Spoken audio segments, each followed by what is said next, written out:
एक गांव में हर जगह बहुत कचरा पड़ा रहता था। गांव वाले अपने घर की सफाई करके सारा कूड़ा कचरा बाहर एक खुली जगह आकर डाल देते थे। एक रात कालू अपने घर का कचरा लेकर जा रहा था। उसने कचरा डाल दिया, तभी अचानक उसे किसी की डरावनी आवाज सुनाई दी। एक कौवे, यहाँ इतना कचरा क्यों फैलाया है तुमने? बताओ मुझे।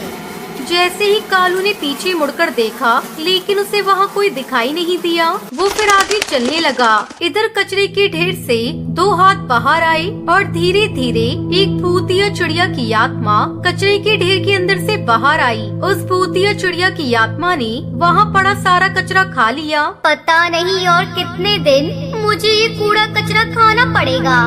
अगली सुबह सबने देखा कि कल रात तक जहाँ कचरे का ढेर पड़ा रहता था, वो जगह आज अचानक से एकदम साफ सुथरी हो गई। तभी वहाँ हरी तोता आया और कहने लगा, अरे कल तक तो यहाँ कितना कचरा फैला था, रातों रात ये कचरा कहाँ गया? इस गांव में कचरा उठाने वाली कोई गाड़ी भी नहीं आती।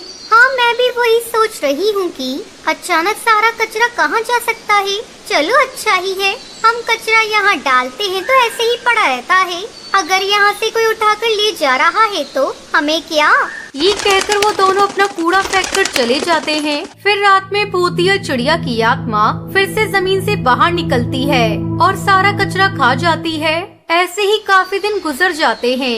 एक रात सब पक्षी सो रहे थे, तभी कालू कौवा कहता है, छी छी, कितनी गंदी बदबू आ रही है। घर का सारा कचरा तो मैंने फेंक दिया है, तो इतनी बदबू कैसे? नींद भी नहीं आ रही है। अभी उठकर देखना ही पड़ेगा कि ये बदबू आखिर आ कहाँ से रही है। अरे मैं तो घर में पेड़ पर सो रहा था, मैं यहाँ कैसे आ गया?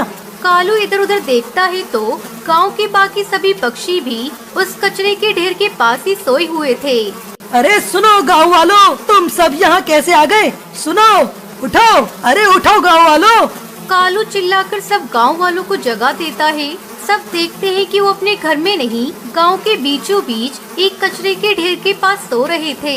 तभी भूतिया टूनी चिड़िया की आत्मा वहाँ आती है। कैसा लग रहा है कचरे में सोकर? तुम सब यहाँ वहाँ कचरा फैलाते हो और अब पता चला इस कचरे की कितनी गंदी बदबू आती है। कभी सोचा है इस कचरे की वजह से तुम सब बीमार पड़ सकते हो? हम कचरा बाहर डालते तो हैं, लेकिन रोज रात को कोई आकर वो कचरा उठाकर ले जाता है, इसलिए हम फिर से कचरा डाल देते हैं। अच्छा, तुम्हें क्या लगा कि वो कचरा कौन उठाकर ले जाता है? तुम्हारे गांव में तो कभी कचरे की गाड़ी भी नहीं आती। वो मैं ही थी जो कई दिनों से वो कचरा खा रही थी, लेकिन अब कचरा खा खा कर मुझे तकलीफ होने लगी है। इसलिए मैंने तुम पक्षियों को सबक सिखाने के लिए ये सब कचरा यहाँ उगल दिया है। क्या तुम कचरा खा रही थी? तुम क्या कचरा खाने वाली भूतिया चिड़िया की आत्मा हो? नहीं, मैं भूतिया चिड़िया की आत्मा हूँ, लेकिन कचरा खाने वाली नहीं। वो तो मुझे तुम सबकी तरह ही गंदी आदत थी। मैं अपने घर की सफाई करके सारा कचरा बाहर डाल देती थी। हवा से वो कचरा बाकी भूतिया पक्षियों के घरों में चला जाता था। वो सब मुझसे परेशान हो गए थे। एक दिन उन सब ने राजा भूतिया टुन्नू चिड़ा की आत्मा से मेरी शिकायत कर दी। फिर उन्होंने मुझे श्राप दे दिया कि जब तक तुम किसी एक गांव को पूरी तरह स्वच्छ नहीं बनाओगी, तब तक तुम्हें कचरा खाने की सजा मिलेगी। फिर उन्होंने मुझे इस गांव में भेज दिया। यहाँ आकर मैंने देखा कि इस गांव में बहुत गंदगी फैली हुई थी।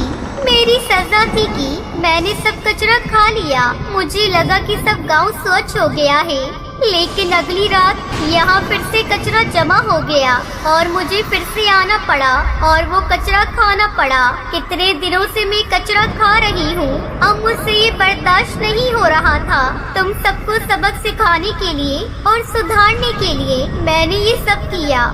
हम मानते हैं कि हमसे गलती हुई है। हमें अपने घर के साथ साथ गांव को साफ सुथरा रखना चाहिए, लेकिन हम क्या करें, इस गांव में कचरा कहीं डालने की जगह ही नहीं है। तुम सब पक्षियों की इस परेशानी का मेरे पास एक उपाय है। तुम सब पक्षी मिलकर एक बड़ा सा गड्ढा खोदो और उसमें सब कचरा डालना शुरू करो। एक बार कचरा डालने के बाद उस पर मिट्टी डाल देना। ऐसा करने से बहुत सारी खाद तैयार होगी जो तुम पक्षियों के खेतों और पेड़ों में डालने के लिए इस्तेमाल कर सकते हो।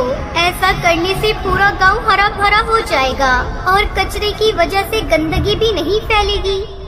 उसकी बात मानकर अगले ही दिन सब पक्षी एक बड़ा गड्ढा खोद देते हैं और उसमें ही सारा कचरा डालने लगते हैं। जल्द ही वो गांव स्वच्छ हो जाता है और भूतिया टूनी चिड़िया की आत्मा अपने श्राप से मुक्त होकर अपने भूतियापुर लौट जाती है।